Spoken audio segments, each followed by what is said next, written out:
Hello friends, आज આપણે શ્રાદ્ધ માટે ખૂબ જ ટેસ્ટી એવો એકદમ મલાઈદાર દૂધપાક બનાવીશું। આ દૂધપાક છે તે ખાવામાં ખૂબ જ ટેસ્ટી લાગશે અને મિનિટોમાં બનીને તૈયાર થઈ જશે।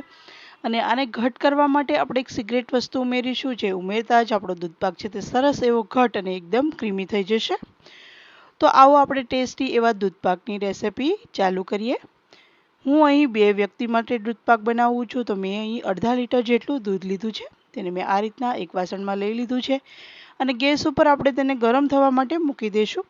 દૂધ આપણું ગરમ થાય ત્યાં સુધી આપણે એક વાસણમાં 2 ચમચી જેટલા ચોખા લીધા છે। મેં અહીં બાસમતી ચોખા લીધા છે, એને હું સારી રીતના 2 થી 3 વાર ધોઈ લઈશ અને હવે એમાં 1 ચમચી જેટલું આપણે ઘી ઉમેરી દઈશું અને આ રીતના આપણે ચોખા અને ઘીને મિક્સ કરી લઈશું।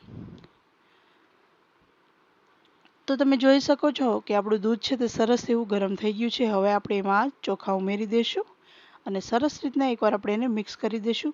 આ રીતના ચોખા અને ઘીને મિક્સ કરી ઉમેરવાથી આપણા ચોખા છે તે સરસ એવા એકદમ છૂટા છૂટા રહે છે। તો હવે આપણે આને કૂક થવા દઈશું અને ત્યાં સુધી આપણે એક સિક્રેટ જે મેં તમને વસ્તુ કીધી એ આપણે અત્યારે કસ્ટર્ડ પાવડર 2 ચમચી જેવો લીધો છે। એમાં આપણે ગરમ દૂધ ઉમેરી અને આપણે સરસ એની એક લિક્વિડ જેવી પેસ્ટ બનાવીશું, જેમાં કોઈ પણ ગાંઠ ના રહે એ રીતની આપણે પેસ્ટ બનાવીશું। તો તમે જોઈ શકો છો આપણું દૂધ છે તે ઘણું ખરું બળી ગયું છે અને આપણા ચોખા છે તે સરસ એવા કૂક થવા લાગ્યા છે। આપણે એકવાર ચેક પણ કરી લેશું। તો હજી ચોખા છે તે આપણા થોડા હજી કાચા છે, એટલે આપણે હજી એને કૂક થવા દઈશું।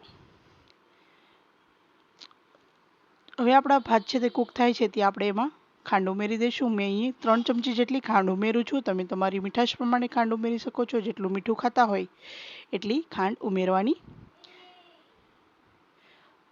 બરોબર આપણે ખાંડને મિક્સ કરી લઈશું અને આ રીતના સાઈડમાં જે મલાઈ જામે એ પણ આપણે આ રીતના ચમચીની મદદથી દૂર હટાવતા જશું। તો તમે જોઈ શકો છો આપણા ભાત છે તે સરસ એવા કૂક થઈ ગયા છે અને સરસ રીતના મેશ પણ થાય છે। તો હવે આપણે આને બરોબર રીતના એકવાર મિક્સ કરી લઈશું અને પછી આપણે જે કસ્ટર્ડ પાવડર ઓગાળીને રાખ્યો છે તે આ રીતના ચા ગાળવાની ગળણીની મદદથી ગાળી અને એડ કરી દઈશું। કસ્ટર્ડ પાવડર એડ કરી તરત જ આપણે એને આ રીતના મિક્સ કરવા માંડવાનું છે, કેમ કે આપણો જે દૂધપાક છે તે પહેલેથી જ રાઈસ સાથે કૂક થઈ અને સારો એવો ઘટ થઈ ગયો છે અને હવે આપણે કસ્ટર્ડ પાવડર ઉમેરીશું એટલે તે સરસ એવું ઘટ થઈ જશે। તો આ રીતના 2-1 મિનિટ માટે આપણે એને પકાવી લીધું છે અને તમે જોઈ શકો છો તેનો કલર પણ ખૂબ જ સરસ આવ્યો છે અને આપણે આ રીતના સતત તેને હલાવતા રહેવાનું છે। હું અહીં થોડા ડ્રાયફ્રૂટ એડ કરું છું, તમને જે પણ ડ્રાયફ્રૂટ પસંદ હોય તે તમે એડ કરી શકો છો। તો આપણે આને આ રીતના સતત હલાવી અને મિક્સ કરી લઈશું। તો તમે જોઈ શકો છો આપણો દૂધપાક છે તે સરસ એવો એકદમ ઘટ થઈ ગયો છે। હવે આપણે આમાં મને થોડી ખાંડ ઓછી લાગી હતી, તો 1 ચમચી જેવી મેં ફરી ખાંડ ઉમેરી છે અને એને સરસ એવું મિક્સ કરી એકાદ મિનિટ માટે પકાવી લીધું છે। તો આપણો દૂધપાક છે તે સરસ એવો રેડી થઈ ગયો છે। આપણે એને આ જ રીતના હજી હલાવતા રહીશું અને હવે આપણે એમાં 1 ચમચી જેવું ઘી ઉમેરી દઈશું, જેથી તેમાં સ્વાદ તે ઘીનો ખૂબ સરસ આવે। તો આ રીતના આપણે 1 ચમચી જેવું ઘી ઉમેરી દીધું છે અને એને બરોબર મિક્સ કરી ગેસની ફ્લેમ બંધ કરી આપણે આને ગરમ ગરમ સર્વ કરી લઈશું। તો મેં અહીં ચાયની જે કુલ્લટ આવે છે એ લીધી છે। હું આજે એમાં દૂધપાકને સર્વ કરવાની છું। તમે કોઈ પણ વાસણમાં તેને સર્વ કરી શકો છો। તો આ રીતના આપણે ચાયની કુલ્લટમાં દૂધપાકને સર્વ કરી દઈશું અને ઉપરથી આપણે થોડા ડ્રાયફ્રૂટ એડ કરી દઈશું। તમને જે કોઈ ડ્રાયફ્રૂટ પસંદ હોય તે એડ કરી દેવા, ના પસંદ હોય તો તમે સ્કીપ પણ કરી શકો છો।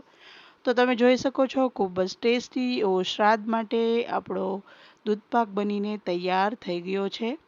આ બનાવવો ખૂબ જ સહેલો છે, ખાવામાં ખૂબ જ ટેસ્ટી લાગે છે અને આ રીતના કસ્ટર્ડ પાવડર ઉમેરી દૂધપાક બનાવશો તો એકદમ ક્રીમી અને એકદમ ટેસ્ટી બનીને તૈયાર થાય છે।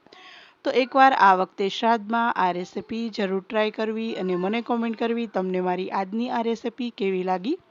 મારી ચેનલ ઉપર હજી સુધી તમે નવા હોવ તો મારી ચેનલને સબસ્ક્રાઈબ કરવાનું ભૂલશો નહીં અને મારો આજનો આ વિડીયો સારો લાગ્યો હોય તો વિડીયોને લાઇક શેર જરૂર કરજો અને મને કોમેન્ટ કરી જણાવજો કે આજની મારી આ એકદમ સિક્રેટ ટિપ્સવાળી તમને દૂધપાકની રેસિપી કેવી લાગી। ફરી મળીશું આવા જ એકદમ નવા અને યુનિક વિડીયો સાથે। ત્યાં સુધી આવજો અને મારી ચેનલને સબસ્ક્રાઈબ કરવાનું ભૂલશો નહીં।